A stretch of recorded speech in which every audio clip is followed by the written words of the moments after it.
Dinka sudah kasih izin, cuma saya mau menjelaskan sedikit kegiatan boleh.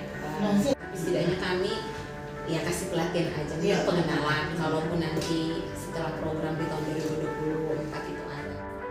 Jadi kegiatan itu ada dua, satu itu kita lakukan DMI, mereka seluruh mereka bagaimana kita punya.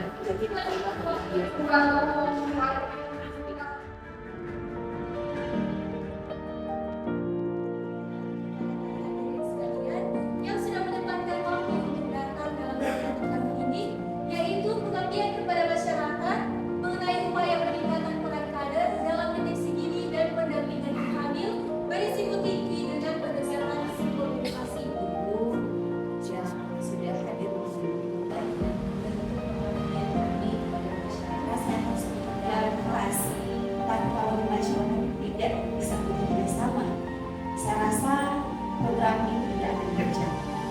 Itu sangat mengharapkan kerjasama dari seluruh kader yang mewakili kader posyandu yang ada di beberapa lingkungan ya.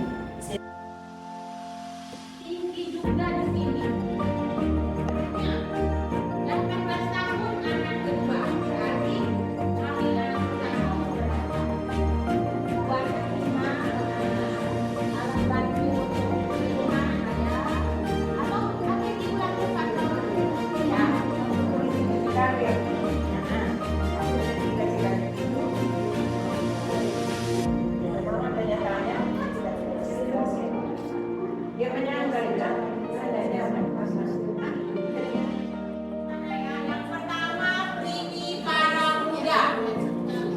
kami pertama kali hamil, usianya kurang dari 16 tahun.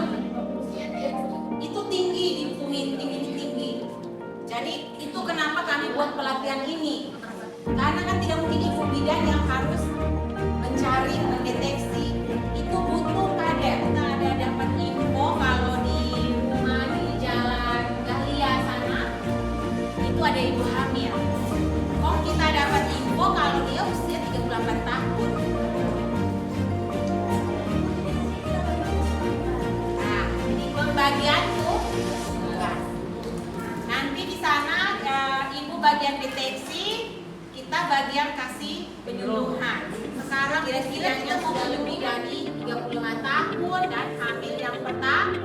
Nah, kemudian mohon maaf, pendeknya itu tingginya di bawah 145.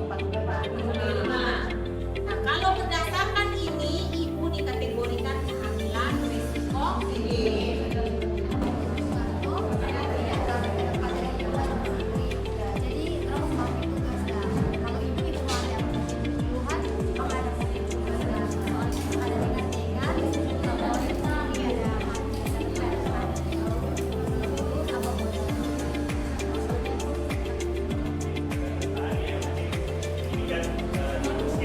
Tiba-tiba ada dari teknik informatika menyampaikan materi ya.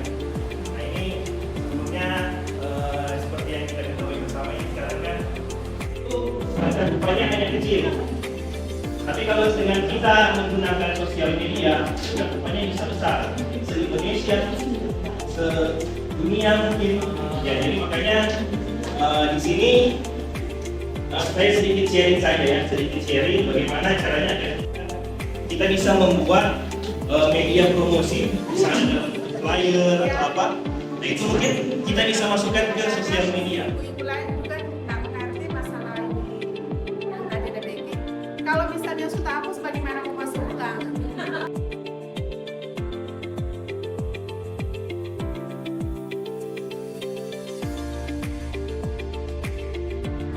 Bagaimana cara mendamping ibu hamil yang dengan dalam keadaan risiko tinggi. Alhamdulillah dengan kegiatan ini sangat-sangat bermanfaat buat saya yang baru hadir untuk kader yang baru terlantik sekarang. Dengan kegiatan ini alhamdulillah bisa saya sosialisasikan dan saya praktekkan kepada masyarakat yang ada di sekeliling saya apabila terdapat kasus seperti yang sekarang. kami selaku kader sangat beruntung dan berterima kasih karena banyak hal yang kami tidak tahu dalam menangani ibu hamil yang berisiko tinggi. Sehingga dia ada di Kecamatan Tumiti ini banyak sekali ibu-ibu hamil yang berisiko tinggi, sehingga dengan adanya upaya seperti ini kami mendapatkan ilmu yang banyak sehingga dapat kita implementasikan dalam kegiatan kami selaku kader dan akan turun ke lapangan untuk mendeteksi dini kepada ibu-ibu hamil yang saat ini yang berada di Kecamatan Tumiti.